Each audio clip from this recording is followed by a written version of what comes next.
Previously, Bobby Fischerman and his friends successfully solved the bandit's chess puzzle and crossed the rope bridge to head towards Crystal Caves. They continued on their journey and eventually arrived at the cave's entrance. They went inside and began exploring the cave, but not long after that, they ran into a cave troll. The troll said, "Stop right there. You don't get to take a step further unless you can beat me in a game." They said, "In a game of what? In a game of chess? In a game of solving chess puzzles?" Troll said, "Not so fast. Here are the rules. You have to give me a chess puzzle. We will play it out from that position, but here's the catch. I get to choose which color I want to play, if I would like to play with the black pieces or if I would like to play with the white pieces." Bobby and his friends didn't feel like that was a very fair challenge, but nevertheless, they had no other option but to try to think of a puzzle that would trick the troll into choosing the wrong side. They sat down for a while and came up with the following puzzle. Bobby said to the troll, "This is the position. White's pawns are going forward in this direction. It's white to play. Would you like to play with the white pieces or with the black pieces?" The troll looked long and hard at the position, noticing obviously the black had the queen and the rook, much more material, but white did have a lot of pawns and potentially some checkmate ideas on his king. But he didn't notice anything right away, and he decided, "I will choose the black pieces." He then asked the fisherman, "Which move do you play first?" Now, before I tell you what move they played, if you'd like to pause and follow along at home, what do you think the winning move for white is in this position? Well, if you had a chance to do that, let's talk about what's going on. So the first thing that we need to understand here is, of course, black has the queen and the rook, obviously more material, but black's king is not in a great position. Now, the only way to start off this puzzle is the move rook to a4 check. And you're going to see why that's important in just a second. If you tried some other random move, like let's just say taking here, well, the black pawn is going to take your rook. And I guess you could try to take that pawn with your bishop, but then you're going to be losing your knight with queen takes c5. And you just don't have a way to deliver a checkmate on the king. Black has too many pieces and you're running out of ideas. So you have to start out with rook to a4 check, forcing the black pawn to capture the rook. Notice that black's king has nowhere else to move. You can't go down here because of our king. You can't go over because of our pawn, and you can't go here because of the pawn, and you can't take it with your king because of the knight. So you have to take it like this. And now we play the move bishop takes e7, lining up on the king and threatening checkmate if black were to, let's just say, waste a move. Queen to a8 is not a good move, but now you can simply take here, and it leads to a checkmate. Okay, so that's kind of one of the main ideas that white has. So this is what Bobby and the fisherman played. And I should point out there's a couple of tries that black has. One would be d6, but that doesn't work because of the move bishop to g5. And this is kind of a secondary threat that white has in the position to come down here and deliver checkmate over here. It doesn't really matter what black does. Yeah, you can take the knight, but who cares? The game is over. Checkmate. Okay, so that's one thing. And also a move like, let's see, what's the other option here? Queen to b6, trying to bring the queen over to do something, would lose to this move, knight to d3 check. You needed the knight to stop this checkmate here. And after rook to d6, now the bishop could come over and deliver the checkmate. So I'm just kind of showing you there's quite a few options that black has, but they all fail to some of those ideas. Either moving the knight with the checkmate here, or the bishop coming around like this. So the only move for black here is rook to d6. And essentially what you're doing is saying, look, I'll give up my rook, but I'm blocking off that bishop so that I don't get checkmated. So if you would like to pause, what do you think the next move for white is in this position? Well, if you had a chance to look at that, you probably were tempted to say, just take the rook because you still have the threat, and now we get rid of the rook, right?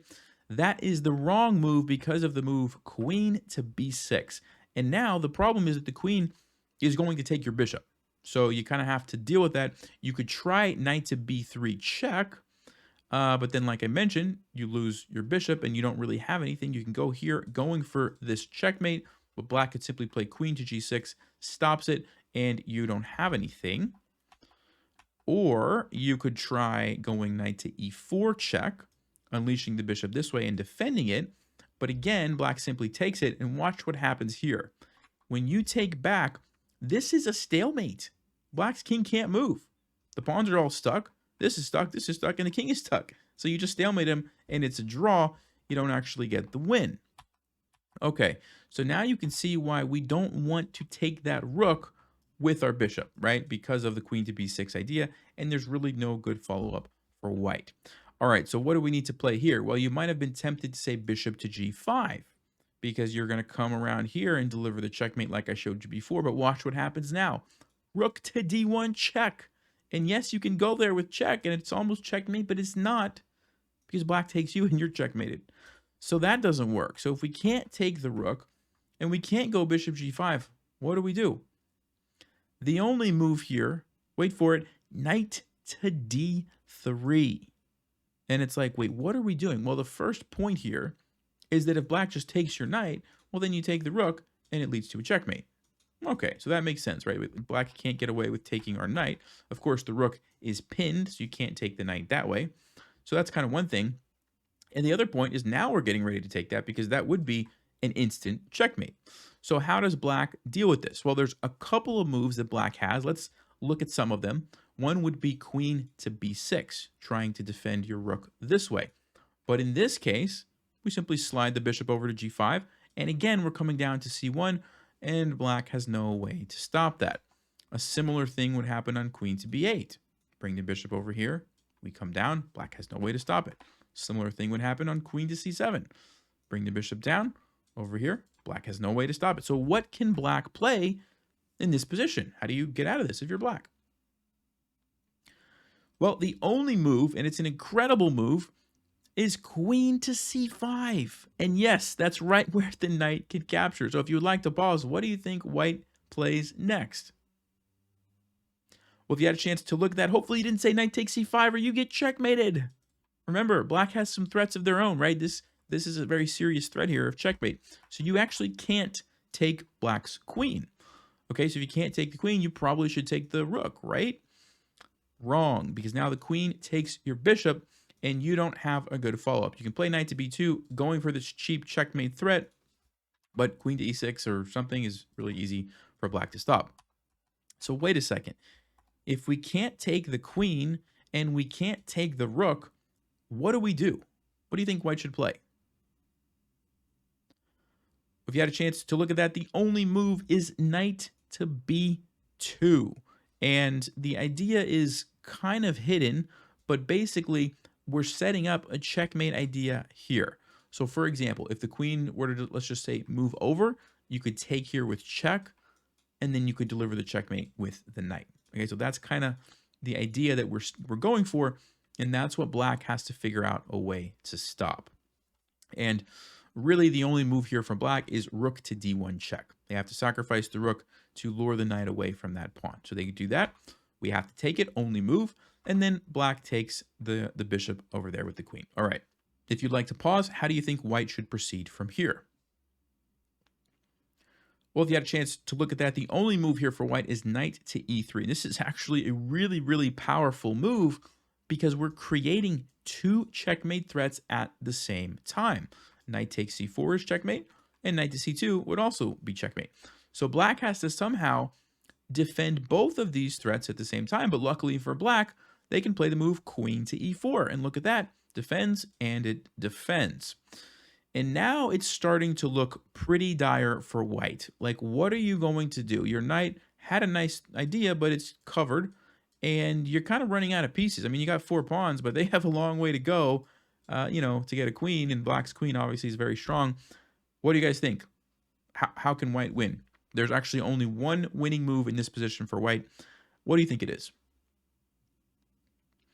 Well, if you had a chance to look at that, the only winning move for white is the move h3. h3.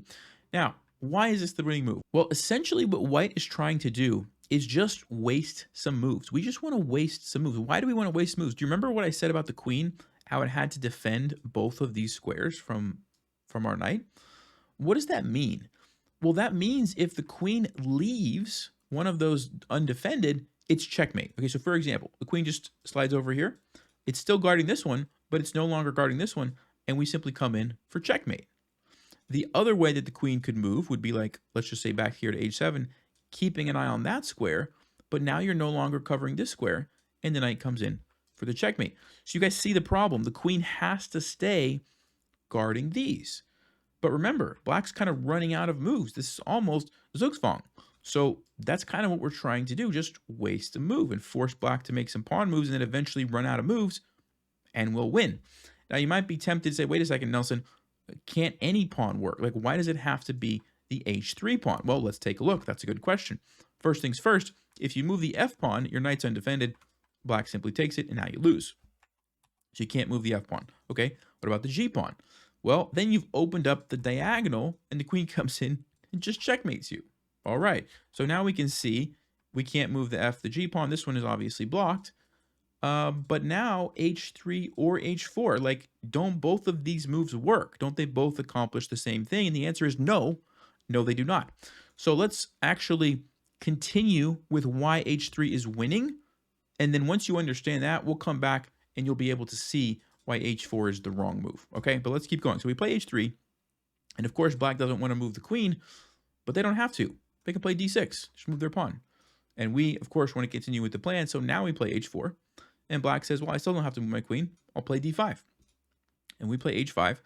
And now something interesting has happened. Do you remember this queen? It had to defend here and here.